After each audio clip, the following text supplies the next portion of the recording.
શિક્ષણ વિશે એક સવાલ હંમેશા પૂછાય છે કે શું સ્કૂલ ખરેખર આપણને જીવન માટે તૈયાર કરે છે? તો ચાલો આજે આ જ સવાલનો જવાબ શોધીએ તરાકા ગામના એક પરિવારની 3 પેઢીની એકદમ રસપ્રદ કહાણી દ્વારા. એટલે કે શું સ્કૂલમાં જે શીખીએ છીએ એ ખરેખર જીવનમાં કામ આવે છે?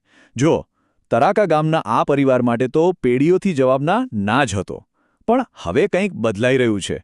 ચાલો જોઈએ કે આખરે એવું તો શું થયું. આ તફાવત સમજો. એક બાજુ છે સ્કૂલ, જ્યાં વ્યાખ્યાઓ, સૂત્રો અને તારીખો ઘોખાવવામાં આવે છે, અને બીજી બાજુ છે અસલી જીવન, જ્યાં પંપ રિપેર કરવો પડે છે, દુકાન ચલાવવી પડે છે, ખેતી કરવી પડે છે.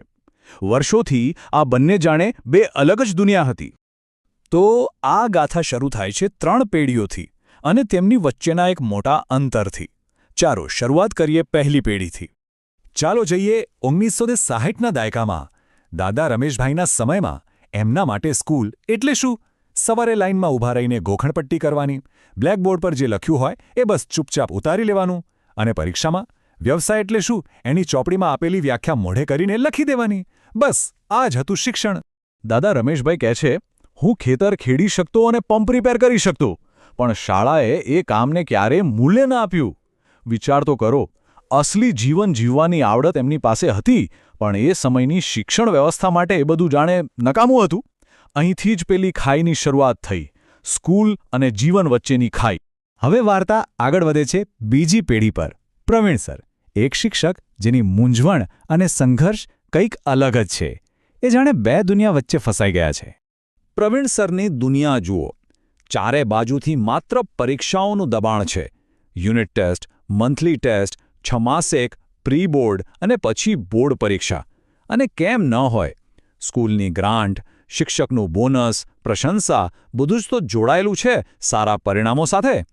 હવે આવી સિસ્ટમમાં કોઈ મને કહે કે વ્યવહારુ શિક્ષણ માટે સમય અને જગ્યા ક્યાંથી કાઢવી? પ્રવીણ સરની આ વાત સાંભળો. મારા વિદ્યાર્થીઓ પાસે ઘરે વાસ્તવિક કુશળતા છે, પણ શાળામાં મારું સૌથી મોટું કામ હજી પણ ફક્ત પ્રકરણ પૂરું કરવાનું છે. એમને ખબર છે કે એમના વિદ્યાર્થીઓમાં કેટલી આવડત છે, અને એવું નથી કે સરકાર કંઈ નથી કરી રહી. કાગળ પર તો એનઈપી અને એનસીએફ જેવી સરસ નીતિઓ છે, પણ ક્લાસરૂમની અંદરની હકીકત એ તો બસ કોર્સ પૂરો કરવાની જ છે. અને પછી વાર્તામાં આવે છે ત્રીજી પેઢી, કાવ્યા. અને એ એક એવો સવાલ પૂછે છે જે બધું બદલી નાખે છે. એ એના પપ્પા પ્રવીણ સરને કહે છે, પપ્પા, હું ખેતરમાં વિજ્ઞાન જોઉં છું, યુટ્યુબ પર વિજ્ઞાન જોઉં છું, તો પછી આપણે સ્કૂલમાંથી કોઈ મિકેનિકની દુકાને જઈને કેમ ના શીખી શકીએ? કેટલો સીધો અને સચોટ સવાલ, નહીં? અને કાવ્યાના આ સવાલનો જવાબ આવે છે એક નવી સરકારી પહેલના રૂપમાં. નામ છે 10 બેગલેસ ડેઝ. એક એવી પહેલ જેમાં આખી શિક્ષણ વ્યવસ્થાને બદલવાની તાકાત છે. તો આ 10 બેગલેસ ડેઝ છે શું? આ એનઈપી 2020 અને એનસીએફએસસી 2023 પર આધારિત એક પોલિસી છે. સિમ્પલ ભાષામાં કહું તો ધોરણ 6 થી 8ના વિદ્યાર્થીઓ માટે વર્ષમાં 10 દિવસ એવા હશે જ્યારે એમને સ્કૂલે દફતર લઈને નથી જવાનું, કોઈ ચોપડીઓ નહીં. એ દિવસોમાં શિક્ષણ મળશે ક્લાસરૂમની બહાર, અસલી દુનિયામાં પ્રેક્ટિકલ કામ કરીને. તો પછી આ બેગલેસ દિવસોમાં થાય શું? અરે ઘણું બધું. બાળકો ગામના કારીગરોને મળે, નાની મોટી વસ્તુઓ રિપેર કરતા શીખે, રસોડામાં જઈને વિજ્ઞાન અને પોષણ સમજે, ખેતરો અને વર્કશોપની મુલાકાત લે. મતલબ કે જે શીખવાનું છે એ બધો જ સીધું જીવનમાંથી. આ ભણવાની એકદમ નવી જ રીત છે. કદાચ આ જ આપણા શિક્ષણનું ભવિષ્ય છે. ચાલો હવે થિયરી બહુ થઈ, સીધા જઈએ તરાકા ગામમાં અને જોઈએ કે એમનો પહેલો બેગલેસ દિવસ કેવો રહ્યો. પુસ્તકો વગરનું શિક્ષણ કેવું હોય છે? તો બાળકોનું એક ગ્રુપ પહોંચ્યું લુહારની દુકાને. એમણે જોયું કે કેવી રીતે લાલચોળ ગરમ લોખંડને ટીપી ટીપીને આકાર અપાય છે. જે ગરમી અને બળના સિદ્ધાંતો ચોપડીમાં ફક્ત શબ્દો હતા, એ એમની નજર સામે જીવંત થઈ ગયા. બીજું ગ્રુપ ગયું આશા વર્કર સાથે. એમણે શીખ્યું કે આખા ગામના આરોગ્યના રેકોર્ડ કેવી રીતે રખાય છે, લોકોની સંભાળ કેવી રીતે લેવાય છે. સમાજવિદ્યાનો પાઠ આનાથી વધુ સારી રીતે બીજે ક્યાંય શીખવા મળે, બરાબર ને? તો વળી ત્રીજું ગ્રુપ પહોંચ્યું ગામની દૂધ ડેરી પર. ત્યાં એમણે જોયું કે કેટલું દૂધ આવ્યું, એનો હિસાબ કેવી રીતે થયો, પૈસાની લેવડ-દેવડ કેવી રીતે થઈ. અને અચાનક ગણિતના ક્લાસમાં જે દાખલા બોરિંગ લાગતા હતા એ અહીં અસલી જીવનના પડકાર બની ગયા. પણ આ બધામાં સૌથી મહત્વની વાત તો હવે આવે છે. આ અનુભવથી ખાલી જ્ઞાન નહોતું મળ્યું, એનાથી નવીનતા અને સહાનુભૂતિ પણ જાગી. કાવ્યાએ મિકેનિકને જોઈને વિચાર્યું અને એને કહ્યું, જો કોઈ મિકેનિક તૂટેલા ભાગોને જોડીને કંઈક નવું બનાવી શકે તો આપણે પણ નકામી સામગ્રીમાંથી આપણા દૃષ્ટિહીન મિત્રો માટે સ્માર્ટ સ્ટિક બનાવી શકીએ. જુઓ, આ છે સાચું શિક્ષણ. તો શાળા અને જીવનનું જોડાણ તો થઈ રહ્યું હતું, પણ જ્યારે પણ કોઈ મોટો ફેરફાર આવે ત્યારે એની સાથે કેટલીક શંકાઓ અને સવાલો પણ આવે છે, ખરું ને? અને એક વાલીએ એકદમ વાજબી સવાલ પૂછ્યો. એમની ચિંતા હતી કે આ બધું તો બરાબર, પણ આ માત્ર રજાનો દિવસ તો નથી ને? અમારા બાળકો એમની પરીક્ષામાં શું લખશે?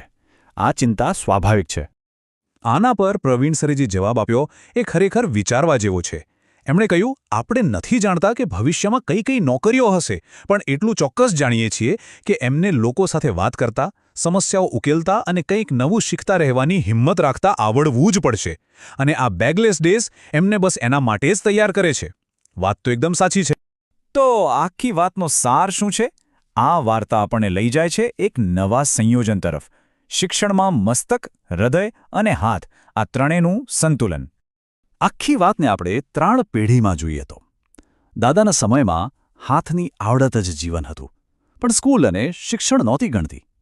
પછી આવ્યા પ્રવીણ સર, જેમના સમયમાં ચોપડીનું જ્ઞાન જ બધું હતું, પણ એ જીવનના અનુભવથી સાવ અલગ હતું. અને હવે છે કાવ્યાની પેઢી, જેની પાસે એક તક છે, પુસ્તકોના જ્ઞાન અને હાથના અનુભવ બંનેને જોડીને આગળ વધવાની. તો આધુનિક શિક્ષણનું સાચું લક્ષ્ય આ જ છે. પહેલું, મસ્તક એટલે કે વિચારવાની શક્તિ અને જ્ઞાનનો વિકાસ.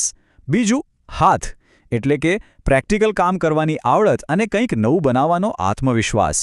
અને ત્રીજું, હૃદય એટલે કે દયા, સહાનુભૂતિ અને સમાજ સાથે જોડાવાની ભાવના. બેગલેસ ડેઝ જેવી પહેલ આ ત્રણેયને સાથે લઈને ચાલે છે, અને સફળ જીવન માટે આ ત્રણેય જરૂરી છે. તો તરાકા ગામની શાળા હવે બદલાઈ રહી છે. ત્યાં હવે શિક્ષણનો હેતુ ખાલી માર્ક્સ લાવવાનો નથી, પણ યોગ્યતા અને ચારિત્ર્ય બનાવવાનો છે. અને આ આખી વાત આપણને એક મોટા સવાલ પાસે લાવીને ઊભા રાખી દે છે. જો સ્કૂલ એ જીવનની પ્રયોગશાળા હોય તો આપણે બધા એમાં કેવા પ્રયોગો કરવા જોઈએ? આ સવાલ પર વિચારવા જેવું ખરું?